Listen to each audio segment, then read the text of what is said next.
Billy has said, good evening, Mark. Hope you're good. I'm curious to hear your take. Info about Trump and the South African president today sounded fishy. Hope you're good, man. Thank you for that question. Let's get to it. Since you asked, I shall respond. Donald Trump just accused South Africa of genocide. Okay. You might be saying South Africa been involved in genocide. True. But that ain't what Donald Trump is talking about. Donald Trump just accused South Africa of white genocide. Not meaning the white people doing the genocide, but that white people are the victims of genocide. That's what Donald Trump is arguing. He just did it. And he did it to the South African president's face. In a wild, and I mean wild, White House sit down, Trump lit into President Cyril Ramaphosa with conspiracy theories pulled not from news sources, not from empirical research, not from skilled journalists, but from far right-wing message boards. That's right, your president is a conspiracy theorist. He played a dimly lit video in the Oval Office showing fake grave markers and angry clips of South African politicians claiming that white farmers were being hunted, their land stolen, and their lives destroyed. Now,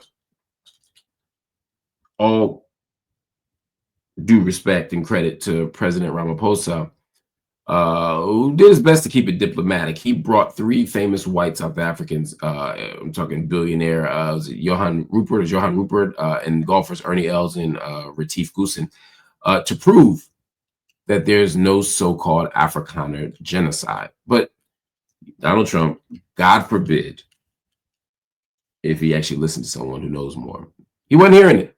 He just kept waving around printouts of death headlines and doubling down. Death, death, he said, flipping pages, death, death. This man looked crazy. Now, you might be asking why this matters to America at all, because it's not even like Americans are global citizens in terms of our mainstream political discourse. I'm not talking about individual Americans. I'm saying as a country, that ain't really our bag. So why are we even looking here, of all places? And the answer is because Donald Trump's claims echo a very dangerous narrative by white nationalists, not just in South Africa, but right here in the United States.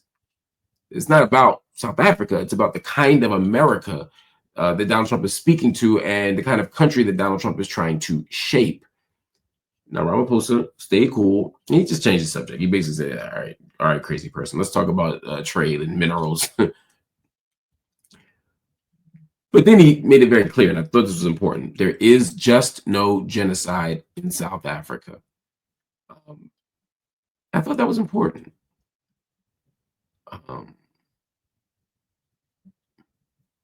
South Africa has needs. They want U.S. monetary investment. They want financial support. But they don't want to be dragged and smeared and slandered through misinformation. But it's going to happen. And remember, Donald Trump has Elon in his ear, which you think would help him get more accurate information about South Africa. But of course, there's two problems with that. One, I think they beefing a little bit. Donald Trump hanging with new billionaires. He got a hot young thing. You don't need Elon as much no more. That's where it get tricky. So I'm not sure how cool they are, but on top of that, Elon Musk loves a good lie. He loves to advance and retweet and repost, what do you call them? Conspiracy theories and disinformation campaigns. So, you know, that's right, Nicole. He's getting Arab money now. I'm assuming you didn't say it like the Busta Rhymes. So he getting Arab money now. So with Donald Trump over there flirting with the Arab sheikhs, the shuyukh, you know, they don't really need Elon in the same way. And Elon's like, I think I've given enough. So Elon also understands what's at stake here. But either way, there's nobody in Donald Trump's ear helping him separate bad information from good information, lies and right-wing conspiracy theories from real stuff. I mean, we're going to talk Pizzagate, QAnon. I mean, where do we stop this ridiculousness? That's the problem. Donald Trump has not. And he will not. So watching Donald Trump go on the global stage and embarrass himself, his supporters, the country, is stunning to me. And it's something that obviously I expected this time around, but if you had told me 10 years ago this was going to happen, I'd have said, hell no.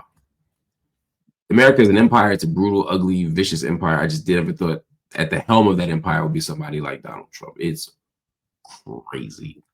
We'll keep watching it. And of course, if people have any concrete information to support the claim that there's a anti-white genocide happening in South Africa, please bring it. Otherwise, I'm gonna focus on real genocides. I'm going to look in Rwanda and Congo and in Sudan and Gaza, and I'm gonna pay attention